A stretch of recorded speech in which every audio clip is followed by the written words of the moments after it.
வணக்கம். Welcome back to Yoga Tantras. Last வீடியோவில் நான் சொன்ன மாதிரி இப்போ தந்திராவை பற்றி எனக்கு தெரிஞ்ச சில விஷயங்களை உங்களோட பகிர்ந்துக்கிறேன். நான் தந்திரா அப்படின்ற வேர்டுக்கு மீனிங்கை நம்ம எப்படி எடுத்துக்கலாம்னா டெக்னிக், இல்லை மெத்தடாலஜி, இல்லை ஒரு ஸ்மார்ட் ஒர்க், ஒரு வேலையை எளிமையாக முடிக்கிறது எப்படி, இது மாதிரி எடுத்துக்கலாம். நம்ம இந்த இடத்துல பார்த்திங்கன்னா எதுக்காக இந்த ஸ்மார்ட் ஒர்க், எதுக்காக இந்த டெக்னிக் அப்படின்னு கேட்டிங்கன்னா மூச்சை, அதாவது சுவாசத்தை ஒழுங்குபடுத்துறதுக்கு.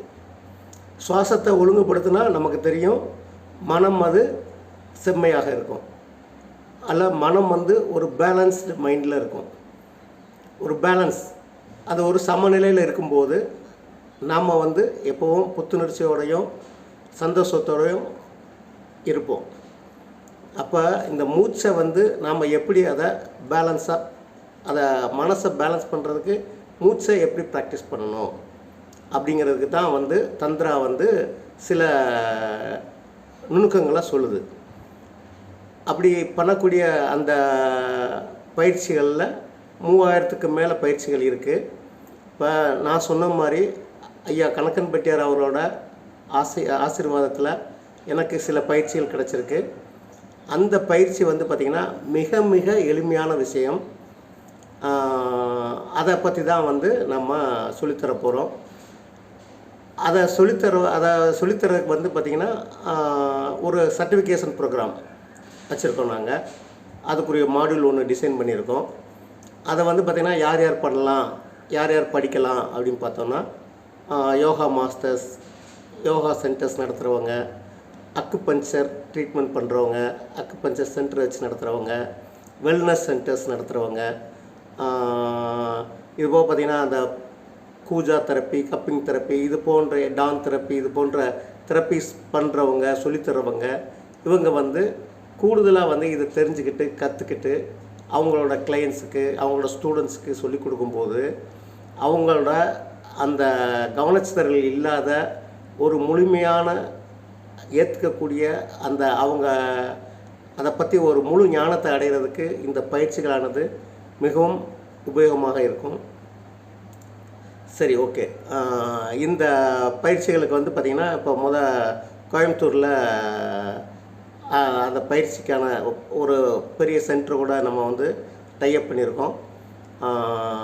கூடிய விரைவில் அதுக்குரிய தேதிகள், பயிற்சி தேதிகள் கோயம்புத்தூரில் நடக்கிறத என்றைக்கு நடக்குது அப்படின்னு சொல்லி அதுக்குரிய டீட்டெயில்ஸ் நான் தரேன். நான் விரைவில் சென்னையிலையும் அது மாதிரி பயிற்சிகள் நடக்க போகுது. மதுரையில் சென்டர் ஓப்பன் பண்ணுறதுக்கு இடம் தேடிட்டு இருக்கோம். ஏன்னா காலில் ஒரு சின்ன ஆக்சிடெண்ட் ஆனதுனால ஒரு 40 நாளாக வீட்டிலே முடங்க வேண்டிய சூழ்நிலை ஆயிடுச்சு. ஆகையினால் பார்த்திங்கன்னா மதுரையில் அதுக்குரிய வேலைகள் நடந்துகிட்ருக்கு.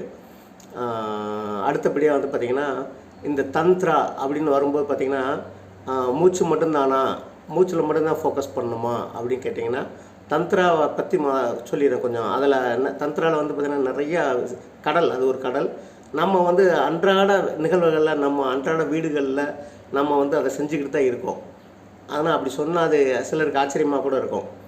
உதாரணத்துக்கு பார்த்திங்கன்னா நம்ம ப்ரீத்தை பற்றி படிக்கிறோம் ஒன்று.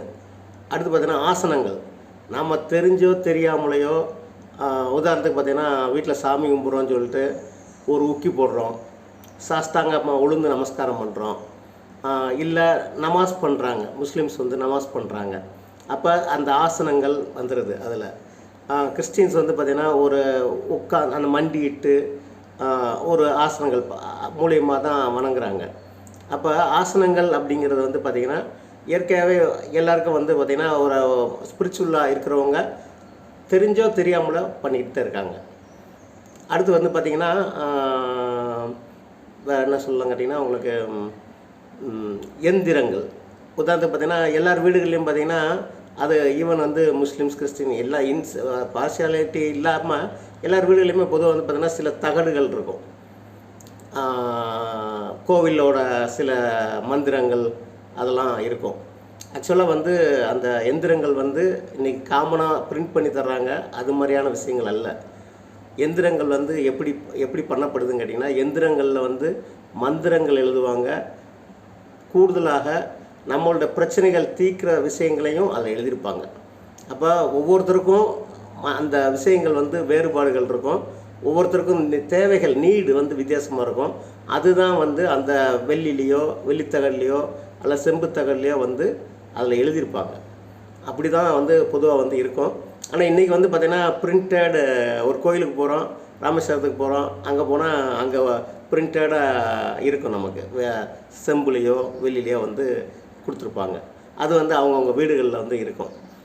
இதுபோக பார்த்திங்கன்னா மந்திரங்கள், உதாரணத்துக்கு பார்த்திங்கன்னா நீங்கள் பிரம்மகுமாரில் மடத்துக்கு போனோன்னா அவங்க வந்து ஓம் சாந்தி அப்படின்னு சொல்லுவாங்க. அப்போ ஒரு ஒரு விஷயத்தை திரும்ப திரும்ப சொல்லும்போது அது வந்து மந்திரமாகவே மாறிடும். இது மாதிரி வந்து பார்த்திங்கன்னா ஒவ்வொரு மதங்கள்லேயும் வந்து எல்லா இடத்துலையும் இருக்கும். ஓம் சாந்தி இருக்கும், ஓம் சக்தி, ஓம் முருகா, இப்படி ஒவ்வொருத்தரையும் அவங்களோட விருப்பத்துக்கு ஏற்ற மாதிரி அந்த மந்திரங்கள் இருக்கும். அடுத்து வந்து பார்த்திங்கன்னா தாயத்து கூட கட்டுவாங்க. நீங்கள் நிறைய இதில் பார்த்திங்கன்னா தாயத்து கட்டுவாங்க. அது கூட பார்த்திங்கன்னா தந்திராவில் ஒரு அங்கம்தான் அது. ஆமாம். அடுத்து வந்து பார்த்திங்கன்னா ஒலி ஓசை மியூசிக்கும் கூட வச்சுக்கலாம். நீங்கள் பார்த்திங்கன்னா கோயில் திருவிழாக்களில் வந்து பார்த்திங்கன்னா மேளங்கள் உரிமைகள் அடிக்கும்போது பார்த்திங்கன்னா அப்படியே சாமி வந்து ஒரு கிளர்ச்சியோடு இருப்பாங்க மக்கள். அது பார்த்தாலே நமக்கும் வந்து ஒரு மயிர்கூச்சரிதல் மாதிரிலாம் இருக்கும் நமக்கு. அதெல்லாம் என்ன கேட்டிங்கன்னா அவங்களோட அந்த விஷயங்கள் வந்து ஒருமை, அதாவது அதை வந்து ஒரு ஃபோக்கஸ்டாக வந்து அந்த ஒலி ஓசை அந்த மியூசிக் அது கொண்டு போய் சேர்க்கும்போது பார்த்திங்கன்னா அவங்களோட உணர்வுகளே வந்து பார்த்திங்கன்னா ஒரு இது மெடிடேஷனில் வரக்கூடிய உச்சக்கட்டத்துக்குள்ளே வரக்கூடிய அந்த சகசிரா சக்கரத்தில் நமக்கு உண்டாகக்கூடிய அந்த 1000 தாமரை மலருது போன்ற ஒரு உணர்வுகள்லாம் இருக்குது பாருங்கள். அதெல்லாம் வந்து பார்த்திங்கன்னா நொடியில் வந்து கிடச்சிரும். அதான் தந்திரம். இதைத்தான் நம்ம வந்து புரிஞ்சுக்கணும். இதை வந்து பார்த்திங்கன்னா நம்ம ஊர் திருவிழாக்களில் வந்து தெரியும். உடம்பை பாதுகாக்கிறதுக்காக என்ன பண்ணுவாங்க, தந்திராவில் ஒரு 40 நாள் விரதம், ஒரு 30 நாள் விரதம், ஏதோ ஒரு இத்தனை நாள் வந்து விரதம், கறிமீன் எடுக்கக்கூடாது, சாப்பாடு அளவு கம்மியாக சாப்பிட்ணும். இது மாதிரிலாம் வந்து தந்திரங்கள், உடம்பை பாதுகாக்கிறக்குரிய தந்திரங்கள். மனசை பாதுகாக்கிறதுக்கு சில சைக்கலாஜிக்கலாக வந்து நான் சொன்ன மாதிரி அந்த எந்திரங்கள் தான் அந்த இதில் செப்பு தேடுகளில் எழுதி வச்சு நம்ம வந்து இதை பண்ணிக்கிட்டே வாங்க, இதை கும்பிட்டுக்கிட்டே வாங்க, சரியாயிரும் அப்படின்னு வரும்போது ஒரு சைக்கலாஜிக்கலாக வந்து அந்த காலத்தில் வந்து பார்த்திங்கன்னா சைக்காட்ரிஸ்ட்லாம் கிடையாது அந்த காலத்தில். அவங்க தான் வந்து சைக்காட்ரிஸ்ட்டு. இதெல்லாம் சொன்னால் இன்றைக்கி சிலர் ஏற்றுக்கூட மாட்டாங்க. ஆனால் உண்மை அதுதான். தந்திராங்கிறது அந்த காலத்தில் படிக்காத ஜனங்களுக்கு ஒரு குறிப்பிட்ட ஒரு அறிவு சார்ந்த ஞானம் சார்ந்த மக்கள் வந்து இதை பயன்படுத்தியிருக்காங்க அப்படின்னு சொன்னால் இன்றைக்கி நமக்கு அது வேடிக்கையாக தான் இருக்கும். ஆனால் அது இன்றைக்கும் நம்ம வந்து நமக்கு தெரியாமலே வந்து ஃபாலோ பண்ணிகிட்ருக்கோம். இந்த தாயத்தை கட்டினா உனக்கு பயம் போயிடும் அப்படின்னு சொன்னால் இதை கட்டிட்டு நீ எங்கேனாலும் தைரியமாக போ, எந்த காரியமும் உனக்கு வெற்றி அடையும் அப்படின்னு சொல்லும்போது அவன் அதை கட்டிட்டு வீறு கொண்டு நடந்து அந்த செயலை வந்து செஞ்சு முடிக்கிறான் பாருங்கள். அதில் தான் தந்திரம் அடங்கியிருக்குங்க. வேறு ஒன்றும் இல்லை. தந்திரான்றது வேறு ஒன்றும் இல்லை. மனசை உடம்பை பாதுகாக்கிறதுக்கு தான் அது. உதாரணத்துக்கு பார்த்திங்கன்னு வச்சுங்களேன், அந்த காலத்தில் வந்து பார்த்திங்கன்னா வெளிச்சத்தை கூட வந்து கொண்டாடினாங்க மக்கள். எப்படி, பௌர்ணமியில் தான் வந்து பார்த்திங்கன்னா பௌர்ணமி முந்தின நாள் இதுக்கு அடுத்த நாள் மட்டும்தான் பார்த்திங்கன்னா நல்ல ஒரு வெளிச்சம் கிடைக்கும் நமக்கு. அதில் பார்த்திங்கன்னா பௌர்ணமி கிரிவலம் பார்த்திங்கன்னா இன்றைக்கி கிரிவலம் வந்து அருணாச்சலம் இதில் திருவண்ணாமலையில் பார்த்திங்கன்னா உலகமே வருது. எங்கே உலகத்துலேருந்து மக்கள் எல்லாமே வர்றாங்க. அது மாதிரிலாம் வந்து பார்த்திங்கன்னா அங்கே அப்படி அது ஒரு அட்ராக்ஷன். அந்த பௌர்ணமி அன்னைக்கு பார்த்தா அது ஒரு வைப்ரேஷன் இருக்கும். அது மாதிரி டார்க்னு மென்ஷன் பண்ணுறாங்க. டார்க் இருட்டு. அந்த இருட்டை கூட பார்த்திங்கன்னா நீ பயப்படாத அப்படின்னு சொல்லிட்டு அமாவாசை அன்னைக்கு பாருங்கள் சிவராத்திரி கொண்டாடுவாங்க. நீங்கள் நல்லா கவனிச்சு பாருங்கள். மாசி சிவராத்திரின்றது அமாவாசை அன்னைக்கு தான் இருக்கும். அப்போ மக்கள் வந்து இருட்டையும் கொண்டாடின காலம். எப்படி பயந்தவன், இருட்டை கண்டு பயந்தவன். அதனால தான் பார்த்திங்கன்னா அந்த காலகட்டங்களில் ஊர் வந்து 6 மணி 5:30க்கெல்லாம் ஊர் அடங்கிடும். 5 மணி 4 மணிக்கெலாம் எந்திரிச்சு பொழுது புலற அப்படிம்பாங்க. எந்திரிச்சு வேலைகளை பார்க்க போனாங்க. அப்போ இருட்டை கண்டு அவன் வந்து பயந்த காலங்கள் இருந்தது. அப்போ அந்த அமாவாசைக்கு வந்து பார்த்திங்கன்னா அந்த ஒரு வைப்ரேஷன் இருக்கிறத நம்ம ஞானிகள் உணர்ந்தாங்க. அதை அவங்க வந்து எக்ஸ்போஸ் பண்ணது வந்து பார்த்திங்கன்னா இப்படி ரிச்சுவல்ஸ், கொண்டாட்டங்கள், அதாவது திருவிழாக்கள் இல்லை கொண்டாட்டங்கள் இது மாதிரி வந்து கொண்டாடி புரிய வச்சாங்க மக்களுக்கு. ஆமாம். அப்போ இதெல்லாம் வந்து தந்திரானா வேறு ஒன்றும் இல்லைங்க. அது சிம்பிள், ரொம்ப எளிமை. ஆனால் என்னன்னு கேட்டிங்கன்னா அதை வந்து சொன்னால் அதை விளக்க சொன்னால் ஏற்றுக்க மாட்டாங்க மக்கள். ஆமாம். அடுத்து வந்து பார்த்திங்கன்னு வச்சுங்களேன், உங்களுக்கு கோலம்ங்க. வீட்டில் வந்து எல்லார் வீட்லையும் கோலம் போடுவாங்க. அந்த காலத்தில் மாக்கோலம் போட்டாங்க அப்படி இப்படின்னு சொல்லுவாங்க. நீங்கள் என்ன கோலம்னாலும் போடுங்க. ஆனால் பெண்கள் வீட்டில் போடும்போது, அந்த கோலம் போடும்போது நல்ல விஷயங்களை நான் வரவேற்கிறேன், தீய எண்ணங்கள் தீய விஷயங்கள் என்னை வீட்டை விட்டு அகலட்டும், வீட்டுக்குள்ளே நெருங்காது இருக்கட்டும் அப்படின்னு நினச்சிக்கிட்டே வந்து கோலம் போடுங்க. அது உண்மையிலே வந்து உங்களுக்கு ஒரு பாதுகாப்பு வளையத்தை கொடுக்கும். இது சொன்னால் நம்புவீங்களா? ஆமாங்க, செய்யுங்க. இதே மாதிரி செய்யுங்க. சின்ன சின்ன விஷயங்கள் தான் தந்திரா, வேறு ஒன்றும் இல்லைங்க அது. ஆமாம். அடுத்து வந்து பார்த்திங்கன்னு வச்சுங்களேன், இது மாதிரி விஷயங்கள் தந்திரா பற்றி இருக்குது. ஆனால் தந்திரா அப்படிங்கிற வேர்டை கூகுள் பண்ணி பார்க்குறேன் அப்படின்னு பார்க்குறாங்கன்னு வைங்களேன், அவங்களுக்கு வந்து பார்த்திங்கன்னா தந்திரான்னு சொன்னால் ஒரு அதிர்ச்சி ஊட்டமோ இல்லை அச்சம் ஊட்டுகிற ஒரு பெயராக இருக்கும். இன்றைக்கி நீங்கள் கூகுள் பண்ணி பார்த்தீங்கன்னா பொதுவாக வந்து பார்த்திங்கன்னா அதில் வந்து தந்திரா அப்படின்னு சொன்னால் தாந்திரிக் செக்ஸ், தந்திரா செக்ஸ் அல்லது தாந்திரிகம் மாந்திரிகம் அப்படின்னு போட்டு உங்களை பயமுறுத்துகிற மாதிரியான விஷயங்கள்லாம் போட்டு அதில் வந்து வச்சுருப்பாங்க. நீங்கள் பார்த்தீங்கன்னா உங்களுக்கு அது ஒரு அச்சமூட்டக்கூடிய ஒரு விஷயமா இருக்கும். அப்போ இதை நம்ம எப்படி தாந்திராவை எப்படி நம்புறது அப்படின்னு கேட்டிங்கன்னா, ஈவன் யோகாவே வந்து பார்த்திங்கன்னா தாந்திராலேருந்து பிரிஞ்சு வந்தது தான் அது. தாந்திராவில் வந்து பார்த்திங்கன்னா ஒரு காட்டாற்று வெள்ளம் அது. யோகா அப்படிங்கிறது என்னன்னு கேட்டிங்கன்னா, அதிலிருந்து வெளிவந்து சில கண்டிஷன்ஸ். ஐயா நீ தண்ணி அடிச்சுட்டு அப்படிலாம் வந்து கோயிலில் இருக்கம்மா. அந்த காலத்தில் பார்த்திங்கன்னா தண்ணி சாராயம் குடிச்சிட்டு பண்டிகைகள் கொண்டாடின காலங்கள் உண்டு, அன்றைக்கும் உண்டு, இன்றைக்கும் உண்டு. சுருட்டு கூட வச்சு கூட இன்றைக்கி நம்ம சாமி கும்பிடுவோம், நீங்கள் பார்த்துருப்பீங்க. அப்போ ஆனால் அங்கே அப்படி கிடையாது. நீ சுருட்டு பிடிச்சாலோ மது அருந்தினாலோ நாங்கள் வந்து யோகா சொல்லி தர மாட்டோம். அங்கே வந்து பார்த்திங்கன்னா ஒரு கண்டிஷன்லாம் இருந்தது.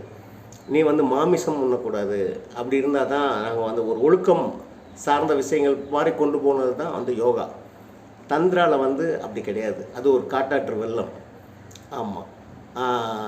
ஆனால் வந்து அதை வந்து அந்த நேரத்துலேயும் சரி இந்த நேரத்துலையும் சரி மக்களுக்கு வந்து அது ஒரு கைட்லைனாக தான் அது இருக்குது. ஆமாம், அதை வந்து மறுக்க முடியாது. அப்போ நம்ம தந்திரான்னு புரிஞ்சிக்க வேண்டிய விஷயம் வந்து பார்த்திங்கன்னா எளிமை, சத்தியம், உண்மை. இந்த உண்மை சத்தியத்துக்கு வந்து பார்த்திங்கன்னாங்க உங்களுக்கு வந்து போட்டிகளே கிடையாது. நீங்கள் அந்த பாதையில் போனீங்கன்னா ஆட்கள் கூட்டமே இருக்காது. எங்கெங்கெல்லாம் நெகட்டிவ் எனர்ஜி இருக்கோ அங்கெல்லாம் பார்த்திங்கன்னா நிறைய கூட்டங்கள் இருக்கும், நிறைய போட்டிகள் இருக்கும். ஆமாம். அப்போ நீங்கள் வந்து இப்போ நான் இன்னொரு விஷயமும் சொல்கிறேன். நான் சொன்ன அந்த தந்திரா பிரீத் இருக்குது பாருங்கள், அந்த தந்திரா பிரீத் நான் சொல்லித்தர போகிறோம் உங்களுக்கு அப்படின்னு சொல்லிக்கிட்டு இருக்கேன். அந்த தந்திரா பிரீத் வந்து நீங்கள் எந்த யூடியூப்பில் போனாலும் எந்த புத்தகத்தை படித்தாலும் நீங்கள் வந்து அதை வந்து இது வரைக்கும் நீங்கள் அதை வந்து கேள்விப்பட்டிருக்க முடியாது. அவ்வளவு எளிமையாக பண்ணுறது, எளிமையான விஷயங்கள் பண்ணுறது ரொம்ப கஷ்டம். ஆமாம். அப்படின்னு சொல்லி முடிச்சுக்கிறேன்.